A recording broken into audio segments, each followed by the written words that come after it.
So I'm Bethany Barsoian. I'm head of the marketing team here at Research Director. And this morning we're joined by Marc Greenspan, our CEO, and Steve Allan, who's our programming consultant. We'd like to have a little bit of a discussion around the change that's happening with Nielsen regarding the qualifier going from 5 minutes to 3 minutes.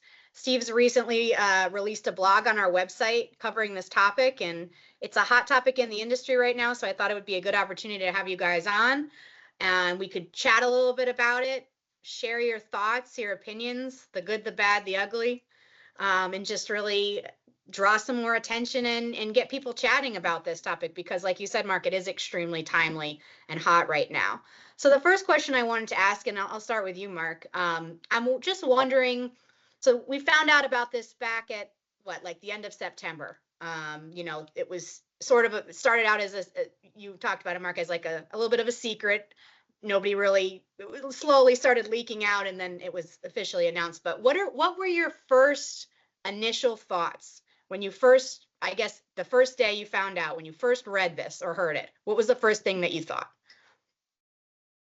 So I could even go back a little bit further because, we work in diary and PPM markets, and we certainly noticed the difference in total listening, POM, in PPM markets versus per persons using radio in diary markets. It's significant. Diary includes a lot more listening and reports a lot more listening to radio than the PPM does. So when I heard that Nielsen was looking at this, I felt like it was worth looking at. We also need to figure out what's happening in terms of the way people listen to audio and how often they're listening to it out off of a speaker in a room where the PPM can pick that up, and how often are they listening to streams through wireless earbuds where we all know that the PPM cannot pick up that listening. Nielsen has a way of adjusting for that, but the adjustment only happens if you have a meter in the panel that is listening to the stream. Otherwise, there's no adjustment happening. So I thought that this was a good way to account for some of the listening that is maybe not being reported by the meter. Yeah. And I know they talked about that. So to you, it really did seem like a positive change, and overall, right? Yeah, I mean, it has advantages. I mean, this is real listening. It's not like it's made up listening. It's listening that's happening. It's always been happening. It just hasn't been included in the ratings. On the flip side, there are some business challenges for radio, and I guess we'll get to talk about those in a little bit. Yep. What do you think, Steve? So following up on what Marc said, maybe some of your own thoughts when you first heard this. I know you released the blog and you include some of your thoughts in there, but can you elaborate a little bit more on your initial reaction? Well, I think it comes down right now to what we do know and what we don't know, right? We do know that, to Marc's point, PUM's going to go up. It's going to go up in market. It's going to go up by station. How much? We have a general idea, roughly 25% in that area. But where that's going to have the most impact, we're kind of guessing right now. What the long-term implications are, we're not sure. And until we get several months of data, and I'm talking, January, February, March, once we have about 3 months of data that we can really parse, we're not going to really be able to, I think, make any kind of definitive tactical kind of decisions on this. I mean, the big picture is it's great for radio, right? Listening's going to go up. As Marc said, it's not phantom listening, it's actual listening that just wasn't reported before. So it's all real. These are actual human beings that are listening to radio. So the net result is that it's going to be a boon to radio. The other yin yang of this is the programming versus sales conversation. The impact it's going to have on those two spheres of the industry. And, I think that it's going to be much more dramatic on sales. I think that, programmers are out there hoping like, great, my shares are going to go up because programming lives on AQA share. The reality is the shares are probably going to be stagnant. I mean, they could go down. because your share is a function of your AQH versus market AQH. And if the market goes up 25% and you go up 23%, your share is actually potentially going down. Yeah. So that's certainly something that you're going to have to monitor moving forward is how am I pacing the market? But it is all about AQH, and primarily, I think I think they've released it earlier that QM is going to go up about roughly 7%, and that's all going to be very light listening to radio. The real dramatic impact is on time spent listening, or AWTE. That's where you're going to really see the improvement, and that's going to have the effects on how programmers view the change, what that means to how they, how they're tactical about how they program their stations. And I mean, I think that makes sense too, what you're saying about, the point about TSL, because Nielsen touched upon it. We've touched upon it in other conversations we've had, that it seems like the younger demos, are the demos that tend to listen longer. Is that true from what we can see overall? I mean, maybe. I think what they were trying to say when they pointed out that the younger demos seem to have a slightly bigger increase, and we're not talking about like twice as much of an increase. We're talking about Right. maybe 26% instead of 25%. But they did see some indication that the younger listeners would be more impacted by this, and they sort of explained what that meant is those younger listeners, have more of these 3 and 4 minute occasions that are going to be now reported in the ratings. They were happening before, they just weren't included in the ratings. So the younger listeners tend to have more of these 3 and 4 minute occasions than the older listeners. And the positive for radio is as we know right now, and it's lamented in the industry, 18 to 34 hardest demo to reach. We look at market after market, and market after market, those two demo cells for both men or women are not even listening to radio an hour a day.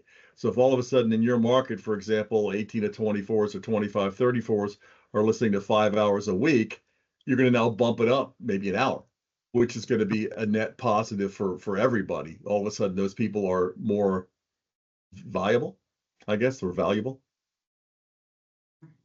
And I think it's to your point too, Steve, what you said about the differences in programming and sales. I think, Mark, you really have been reiterating some of the business implications. I want to shift over a little bit to the business implications that you've been talking about, as far as what radio stations can expect to potentially hear from their advertisers now that this change is going into effect. Can you elaborate more on that and give some more insight on that topic? Yeah, so for those of us who have worked with the ratings as long as we have, we remember what it was like when Nielsen or Arbitron at that point introduced the PPM. So what you had was on a given Wednesday, they were using a diary to measure a market, and then the next day on Thursday, they started using the PPM, and all of a sudden, all the ratings went down 40%. And I think even the most cynical advertiser would admit that the audience was the same on Wednesday as it was on Thursday. It's just now you're using a new measurement tool, a new yardstick or a new measuring cup, and where we're going to report this in a different way. Well, the problem in my mind was that the industry was not ready to fight that battle. So all of a sudden, our rates went way down because we had 40% less listening. Well, no, we didn't. It's just the tool was reporting less. So what I am focused on right now, working with our clients, is trying to get them to be more prepared, more proactive about this, because history could repeat itself here. To me, the worst case scenario is all of a sudden a buyer that wants, let's say, 100 rating points in a market, and they needed to buy a schedule that included, let's say, 100 spots, these nice round numbers, 100 spots a week to get 100 rating points in a market. Now Nielsen's going to report that same 100 spots now delivers 125 rating points. Now it's the same amount of listeners. It's just Nielsen is reporting more of them than it was before. So what we have to guard against is the possibility that an advertiser will say, well, I don't need to buy 125 points. I only need to buy 100. So now I'm going to cut my spot load by 20% from 125 to 100 rating points. And now all of a sudden the demand on our inventory goes down even more. And that's a big risk. But the reality of that is by cutting that, they're now reaching fewer people because they were not seeing the results of that extra 25 points. They were there. So if you cut back, you're now ceding territory you already had. I think it gets back then to the negotiation. I mean, if I'm on the sales side, which I'm definitely not, you know, basically my comment to any advertiser is, hey, you were getting free audience for all this time. Right. You were getting audience you weren't paying for. That was basically value-added bonus Freebies. stuff. Yep. Now, if you're gonna cut back, great. Then you're gonna cut. That means you're gonna get less audience. You're not gonna get the same amount of audience you had before for less money. You're gonna get less audience for less money. So the equation sort of remains the same. How that's gonna, affect rates and inventory, I think that's gonna be, that's the eternal existential battle between, radio and advertisers. Right, because if the advertiser cuts their schedule, the reach will go down a little bit. The frequency will go down even more because this is more of a TSL change, and their results will be different. Right. So I think the way this needs to be positioned to advertisers is, hey, I haven't really spoken to anybody in the industry who thinks that radio is going to be able to charge more for those spots because this audience is now included in the ratings. But so to me, the happy middle ground is they keep running. The schedule's the same. If they were happy with the results of a schedule that had 100 spots, they need to keep running 100 spots, even though now it's showing on a report that the delivery is 125 GRPs, not 100 like they were getting before. All those people were still listening before. They were all still hearing the ads before. And if the 100 spots were effective for you, don't cut it to 80. Yeah, hopefully that moving forward, it does a couple of things. A, it justifies your investment in radio, because if it was working for you before, it's going to still work for you. It's probably going to work for you a little bit better, and it just increases the profile of radio as a viable advertising medium, right? It's like, we are stronger. We've been telling you we're strong. This now proves it. I mean, I think it's kind of funny, and this is kind of a baseball analogy. I mean, the game is. I mean, look at baseball. Baseball changed their rules on throws to first base, right? Prior to that rule change, stolen bases didn't mean anything in baseball. They were devalued. Now, all of a sudden, with the rule change, stolen bases are overvalued, right? They're now a much more important part of the game. The game itself hasn't changed, but the rules that dictate it have. And I think that's what we're dealing with here, is that the rules have changed. The game has not changed.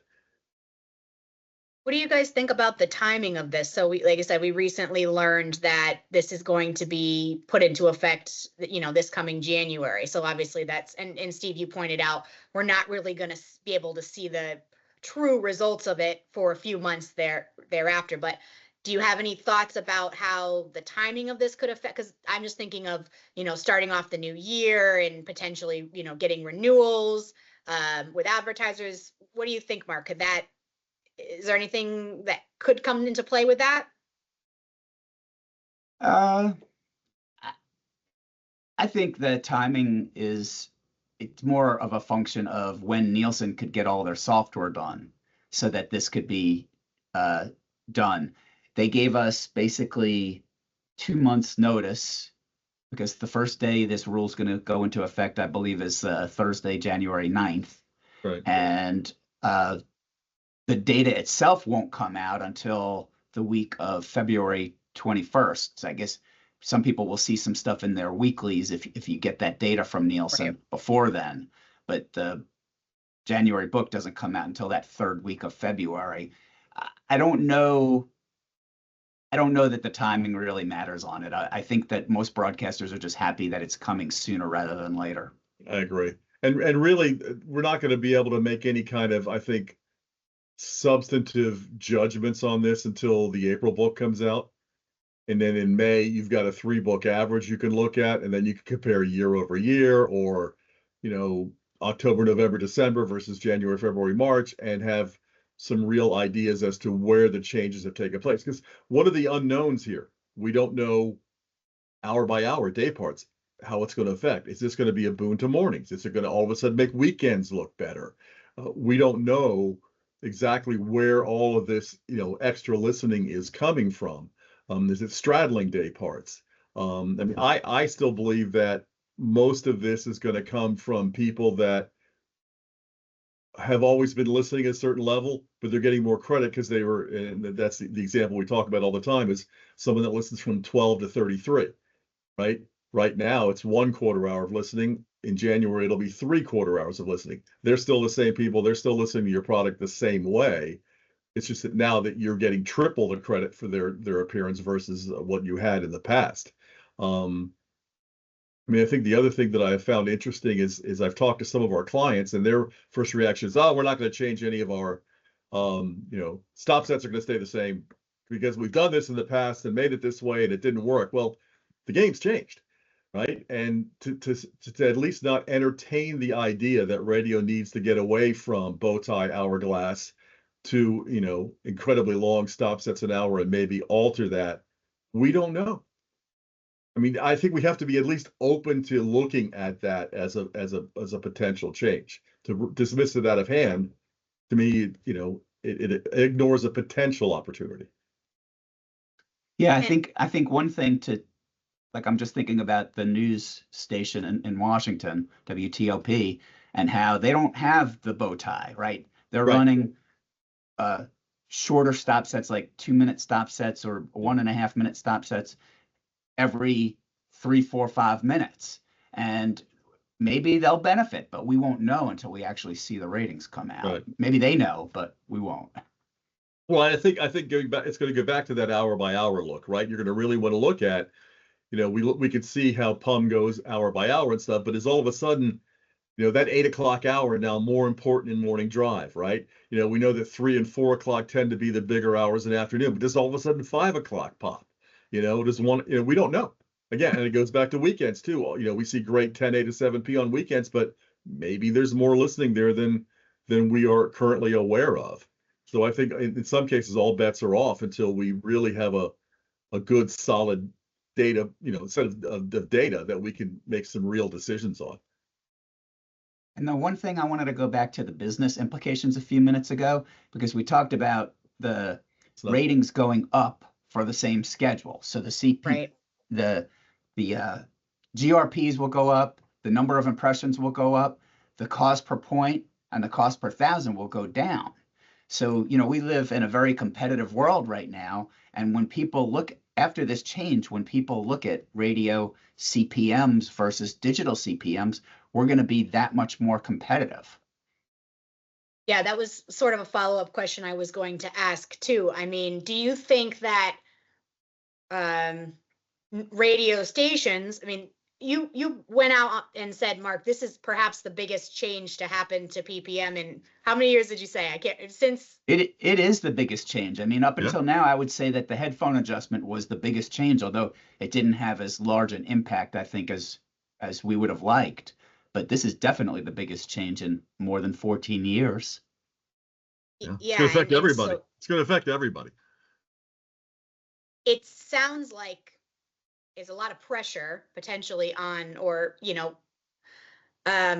radio stations need to figure out the best way to position this. And if they're not going to be able to position this in the best way, like you said, it's risking losing some of those schedules. So in general, I mean, you talked about some ways that you would describe the best situation, the way to handle it, but what would be your advice for how they can change the way that they're talking with advertisers now that this change is going into effect?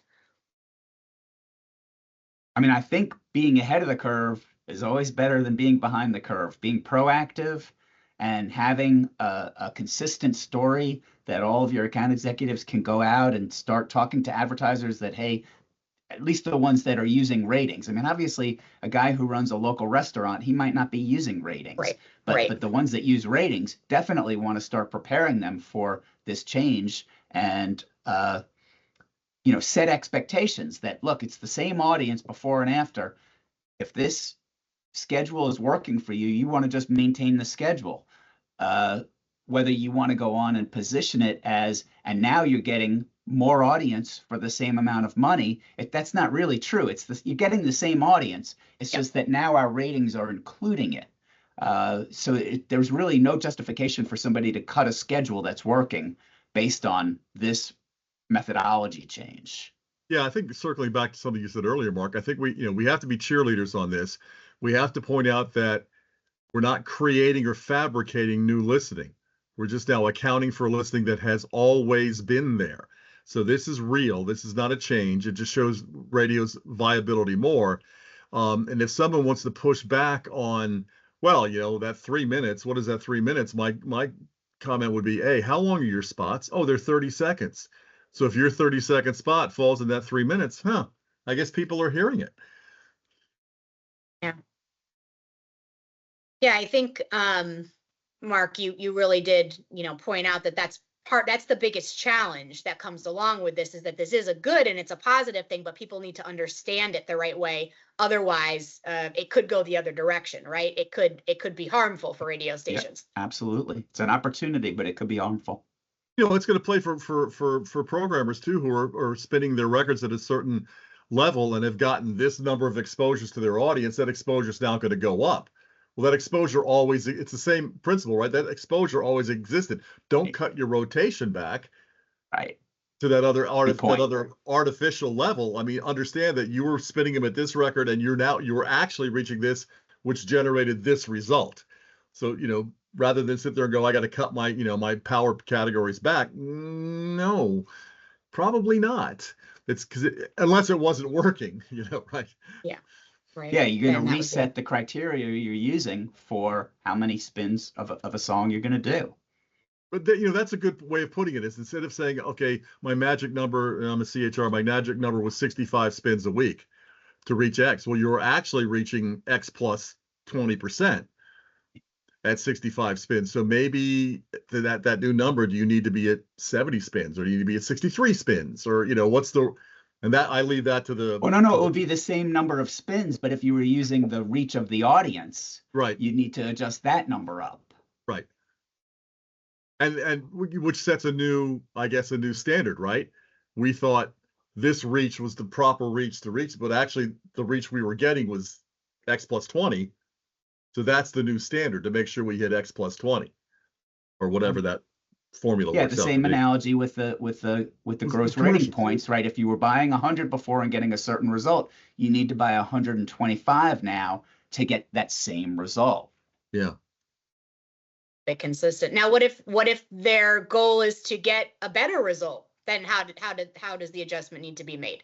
Like, what if they're not happy with the results that they've been getting, and they're like, well, we want to do better. Buy more. Well, and buy more effectively. Yeah. Are you reaching the same people too many times? Should you have more stations or more day parts in your schedule to try and, if you have let's say a 20% reach and a 6 frequency for the same amount of money, you could maybe get a 30 or 40% reach and a 4 frequency. It just depends on what your goals are and what the criteria you've been using to create your schedules in the past. Well, you bring up day parts too. I mean, if you were a heavy drive time, maybe you need to buy more weekends. Maybe nights are all of a sudden more valuable. I mean, and I wonder, value added is always the big thing. I wonder if this will have an impact on value added. In other words, to get the buy, I got to do this promotion, that promotion. Here's your value added. You've been paying for X, you're now getting X plus 20. So your value added is what you've already been getting. And maybe it frees up some stuff within a radio station, so they're not, lack of a better term, cluttering it up with, giveaways you don't want to do, or, promotional mentions or sponsorships. The last question I wanted to ask, and this obviously for both of you, but I'll start with you, Mark. You did touch on it a little bit, but looking into the future, this is sort of question is based around what we do here at RDI. You did mention, as far as the consulting side of, we're trying to make sure the radio stations that we work with and our clients understand how to position this to advertisers. But is there anything more specific that you could see us at RDI providing that would directly, be a benefit to our clients around this change? Well, I mean, most of the programming tools we do are all trended. So we'll be analyzing the trends and helping our clients understand what the changes are. Like Steve said earlier, these are total week numbers for different broad demographics, but your results may vary, and we will be helping our clients figure that out with all the tools that we have to apply to this situation. You think, Steve, anything else to Yeah. add on that? Well, no, I think Mark's right. I mean, we're going to, for example, if you're looking at our exact age report and your biggest listener was a 42-year-old that gave you X number of AQH, and all of a sudden in January that AQH went from 300 to 500. It's the same listener. Have they started listening more, or is it just an effect of the fact that the tide has risen everybody up? And I mean, and we'd have to get into some of the weeds to really figure that one out. But that that's one of the things you're going to look at. So have your heaviest listeners become heavier, or have you gotten this from lighter, that 100 AQH person that's now a 200 AQH person, or a 300 versus the 700 person who's become 900? That'll be interesting to see. But your point is well taken. I hadn't really thought about this before, so this is a good topic here. How are we going to know if it went from 300 to 500 because they were actually listening more, or just because they had a bunch of 3 and 4 minute occasions that weren't being counted before? Right. I guess we know how to dive into analysis tool and potentially figure that out. So we'll be helping our clients with that too. Good idea, Steve. Well, this was a very productive conversation. I think we got a lot out of this. I definitely learned some new things that I wasn't aware of. So I want to thank you guys so much for sharing, and definitely we'll continue to talk about this topic as things evolve, and maybe circle back once January, February, we get into 2025 and we actually see some results, some more things for us to discuss. But thank you guys so much for your time this morning and sharing. Thank you, Bethany. All right. Take care, guys. Okay. Bye-bye.